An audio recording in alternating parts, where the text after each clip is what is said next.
Hi friends, எல்லாருக்கும் வணக்கம். நாம் இன்றைக்கி பார்க்க போகிற ரெசிபி ஈஸியான பூண்டு ஊறுகாய். ஸோ வீடியோவை ஸ்கிப் பண்ணாமல் பாருங்கள். ரொம்ப சிம்பிளாக ஈஸியாக எப்படி செய்யலான்ட்டு. ஃபஸ்ட் அதுக்கு என்னென்ன தேவையான பொருட்கள்னு பார்த்துடலாம். பூண்டு தோல் உரிச்சு எடுத்தது 250 கிராம். அதுக்கப்புறமா மிளகாய்த்தூள், எண்ணெய், நல்லெண்ணெய், உப்பு, ஒரு எலுமிச்சம்பழம், வெந்தய பவுடர், அரை எலுமிச்சம்பழ சைஸ் புளி, வெல்லம், தாளிக்கிறதுக்கு கடுகு, வரமிளகாய், கருவேப்பிலை. வாங்க எப்படி செய்யலான்னு பார்க்கலாம். ஒரு பேன் எடுத்துக்கோங்க. பேன் சூடானோன்னையும் அதில் 100 ml நல்லெண்ணெய் ஆட் பண்ணிக்கோங்க. எண்ணெய் சூடானோன்னையும் நம்ம அதில் கடுகு ஆட் பண்ணி பொரிய விடலாம். இங்கே நம்ம ஊறுகாய்ங்கிறதுனால நிறைய எண்ணெய் யூஸ் பண்ணால் தப்பில்லை. இப்போது கடுகு போட்டுட்டு கடுகு பொரியட்டும். கடுகு பொரிஞ்ச உடனேயும் நம்ம 2 வரமிளகாயும் ஒரு கொத்து கருவேப்பிலையும் உருவி அதில் போட்டு நல்லா பொரியட்டும். இது பொரிஞ்ச உடனேயும் நம்ம தொளிச்சு வச்சுருக்கிற அந்த 250 கிராம் பூண்டை அதில் ஆட் பண்ணி நல்லா வேக வைக்கணும். பூண்டு இப்போதைக்கு ஒரு 10 நிமிஷம் நல்லா வேகணும் அந்த எண்ணெயிலேயே. இப்போ எண்ணெய் உங்களுக்கு மெஷர்மெண்ட் தெரியலைங்கிறது பிரச்சனையே இல்லை. ஊறுகாய் பொறுத்த வரைக்கும் நல்லா நம்ம எடுத்துருக்க பூண்டு மூழ்கிற அளவுக்கு எண்ணெய் இருக்கணும். ஏன்னா எண்ணெயில் தான் அந்த பூண்டே வேகும். அந்த அளவுக்கு நீங்கள் மெஷர்மெண்ட் எடுத்துக்கோங்க. 100 mlனா எவ்வளோ அப்படிங்கிற அந்த கணக்கில் தெரியலைன்னா நீங்கள் எடுத்துருக்கிற பூண்டு மூழ்கிற அளவுக்கு எண்ணெய் இருக்கணும். அதுதான் ஊறுகாயோட நம்மளுக்கு பதமே. நம்ம நல்லெண்ணெய் யூஸ் பண்ணுறதுக்கு காரணமே அது ஒரு ப்ரிசர்வேட்டிவாக யூஸ் பண்ணுறது தான். நல்லெண்ணெய் ஒரு நல்ல ப்ரிசர்வேட்டிவ், ரொம்ப நாளைக்கு கெடாமல் வச்சுருக்கோம். அதுக்காக தான் நம்ம நல்லெண்ணெய் யூஸ் பண்ணுறோம். நல்லெண்ணெய் நம்ம நார்மலாகவே ஃபுட்டில் அதிகமாக ஆட் பண்ணிக்கலாம், ஊறுகாயின்ட்டு இல்லை. ஹார்ட் எல்லாம் ரொம்ப நல்லது. பூண்டு நல்லா வேகட்டும். இப்போ இந்த ரெசிபி இது எங்கள் அத்தையோட ரெசிபி. எங்கள் அத்தை தான் செய்கிறாங்க. இது சஜஸ்டட் ரெசிபி. எல்லோரும் இந்த ஊறுகாய் போஸ்ட் பண்ணுங்கன்னு கேட்டாங்க, அதனால போஸ்ட் பண்ணியிருக்கோம்.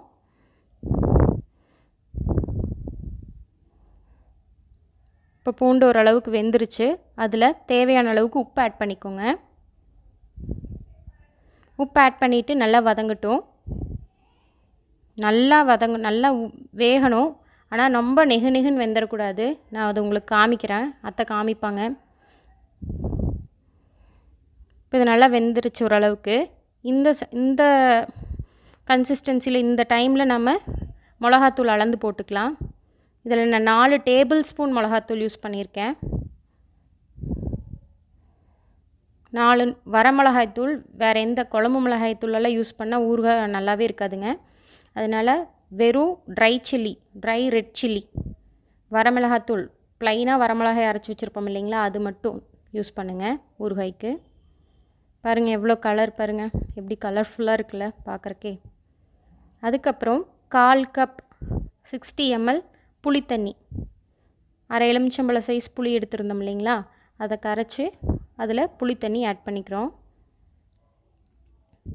இப்போ இது நல்லா வதங்கணும், இது நல்லா வேகணும். ரொம்ப நெகுனும் வெந்துடக்கூடாது, ரொம்ப வேகாமல் கல்லாட்டமும் இருக்கக்கூடாது பூண்டு. அப்போ தான் சாப்பிட்றதுக்கு டேஸ்ட்டாக இருக்கும். புளித்தண்ணி ஊற்றினோடனையும் ஒரு சின்ன துண்டு வெல்லம் ஆட் பண்ணிக்கங்க. ஆட் பண்ணிவிட்டு நல்லா கலந்து விட்டுட்டு பாருங்கள் நல்லா எண்ணெயெல்லாம் கொதித்து மேலே வருது.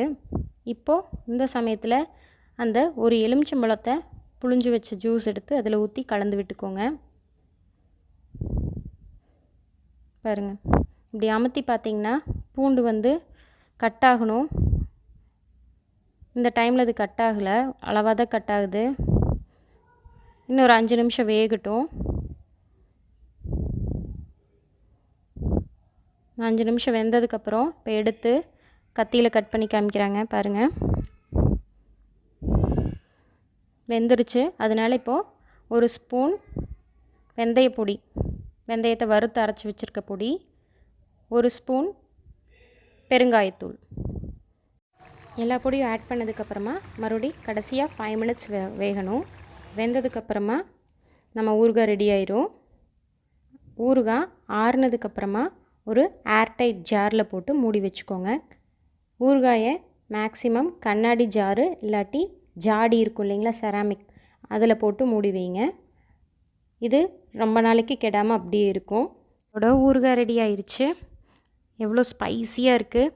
நீங்களும் இதை ட்ரை பண்ணி பார்த்துட்டு எப்படி இருந்துச்சுன்னு உங்கள் கமெண்ட்ஸ் எனக்கு போஸ்ட் பண்ணுங்கள். இந்த வீடியோ உங்களுக்கு பிடிச்சிருந்தால் லைக் பண்ணுங்கள், கமெண்ட் பண்ணுங்கள், ஷேர் பண்ணுங்கள்.